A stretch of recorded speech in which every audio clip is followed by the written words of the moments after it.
변형이 올 정도로 그런 분들 주변에서 많이 못 보셨을 겁니다. 그 정도면 진짜 수술을 해야 되겠죠. 해야 되는데 대개의 경우는 스트레칭과 바른 자세 습관을 유지하는 것만으로도 충분히 거북목 증후군은 해결을 할 수 있습니다.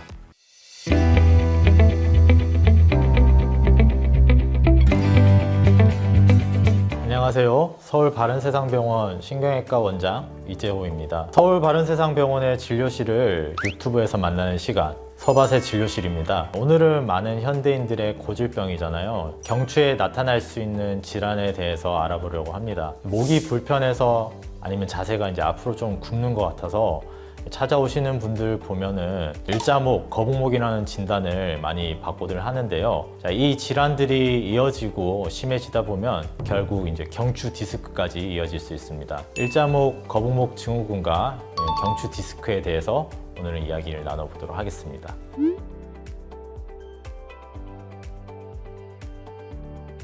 진료 보러 오시는 분들 보면 이제 목 디스크 때문에 다른 병원에서 진단을 받고 오신 분들도 있고요. 아니면 직접적으로 목이 불편해요 또는 어깨가 불편해요 하시면서 오시는 분들이 있어요. 공통적으로 어깨 질환이라든지 경추 디스크일 때 어깨가 아플 수가 있어요. 이런 분들은 이제 어깨 문제인지 목 문제인지 좀 헷갈려 하시는 분들이 많이 있습니다.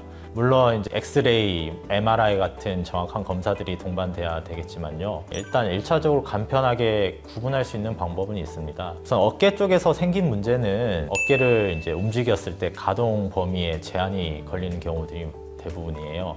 예를 들어서 이렇게 팔을 들어보라고 하면 이런 식이든 이런 식이든 움직여 보라고 했을 때 어깨가 불편하시거나 문제가 있는 분들은 실제적으로 이제 못 움직이세요. 아파서. 그런데 이제 경추 디스크, 그러니까 목 디스크가 있는 환자분들은 움직이시기는 하시거든요. 그런데 계속 아프다고 하시면서 아파 이러면서 움직이세요. 이게 뭐 결정적인 차이라고 할 수는 없지만 그래도 이런 걸로 간단하게 구분을 할 수는 있습니다. 그래서 아파 이런 분들은 목 쪽으로 정밀 검사를 해봐야 되겠구나라고 이제 생각을 해볼 수가 있습니다.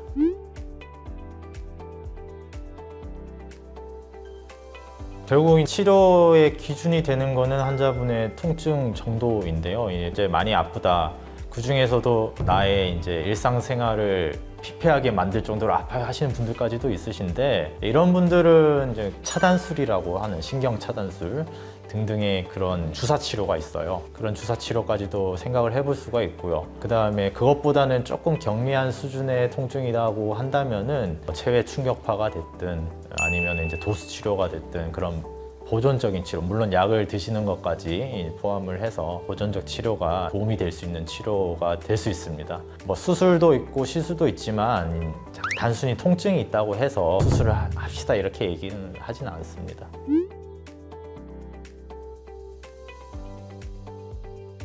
요즘 이제 스마트폰 많이 쓰시잖아요. 이게 가장 뭐 대표적이고 절대적이라고 볼 수 있는데 스마트폰 볼 때 보통 어떻게 하세요? 이렇게 들고 보잖아요. 뭐 지하철이 됐든 뭐 길거리를 가든 결국 이렇게 보다 보면은 어깨도 뭐 팔도 아프고 하니까 이게 점점 좀 떨어져요. 이런 식으로 떨어지면은 내 목이 이렇게 걷다가 결국 이렇게 되는 건데 이게 결국 이제 거북목을 만드는 거의 주 범위라고 보시면 되고 그 이외에도 이 스마트폰이 있기 이전부터 이제 모니터 이렇게 많이 보시잖아요.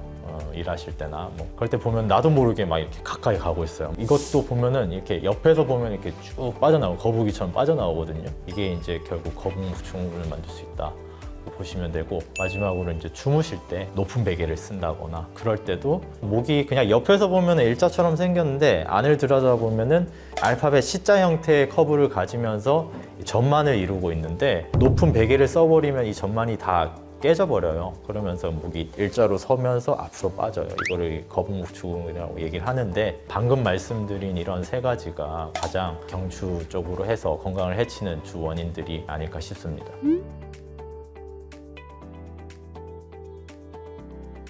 자, 이게 경추 모형이에요. 보시면은 이제 이게 정면에서 본 거고 옆에서 본 거거든. 제가 알파벳 C라고 얘기를 했잖아요. 이 상태로 누웠다고 생각하면 이렇게 되는 거거든요. 일반적인 뭐 평평한 베개라든지 높은 베개가 되면 이게 어떻게 되겠어요? 이런 식으로 돼요.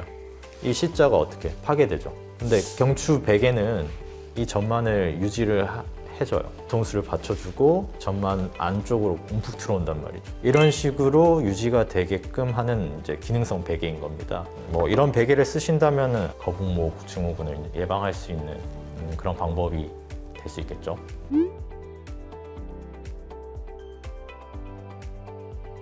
실제적으로 이제 젊은 분들 이렇게 거북목 증후군, 일자목 증후군 가지고 있으신 분들 많은데요. 우리가 정말 심각하게 외형적으로 막 변형이 올 정도로 그런 분들 주변에서 많이 못 보셨을 겁니다. 그 정도면 진짜 수술을 해야 되겠죠. 해야 되는데 대개의 경우는 스트레칭과 바른 자세 습관을 유지하는 것만으로도 물론 노력이 필요하겠지만 금방 돌아오진 않아요. 하지만 그것만으로도 충분히 이 거북목 증후군은 해결을 할 수 있습니다.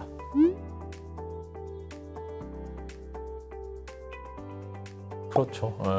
피로도를 유발하는 건 결국 계속 거기에 신경을 쓴다라는 거잖아요. 이 신경을 쓰는 거는 그게 결국 통증이 되는 거고, 뭐 목 통증, 어깨 통증이 계속 신경이 이제 쓰이게 되니까 피로도가 쌓일 수밖에 없죠. 뭐 우리가 피로는 간 때문이야 뭐 이런 말들도 있는데 이게 뭐 간을 이렇게 해지나 이런다라기보다는 계속 신경을 쓰니까 피로해질 수 있다라고는 생각은 합니다. 일자목, 거북목, 목 디스크 등 경추 질환에 대해서 살펴봤는데요. 자, 이 영상을 보고 계신 여러분들도 지금 한번 자세를 바로 고치시고 간단한 스트레칭을 하시기 바랍니다. 자, 영상 끝나면 휴대폰을 잠시 내려놓고 스트레칭 하면서 잠시 쉬는 것도 좋겠고요. 소중한 나의 척추 건강, 서울 바른세상병원이 함께 지켜가겠습니다. 앞으로도 궁금하신 점, 주제로 다루었으면 하는 부분이 있으시면 댓글로 남겨주시고요. 구독과 좋아요, 댓글, 알림 설정까지 잊지 말아주세요. 그럼 다음 시간에 다시 뵙겠습니다. 감사합니다.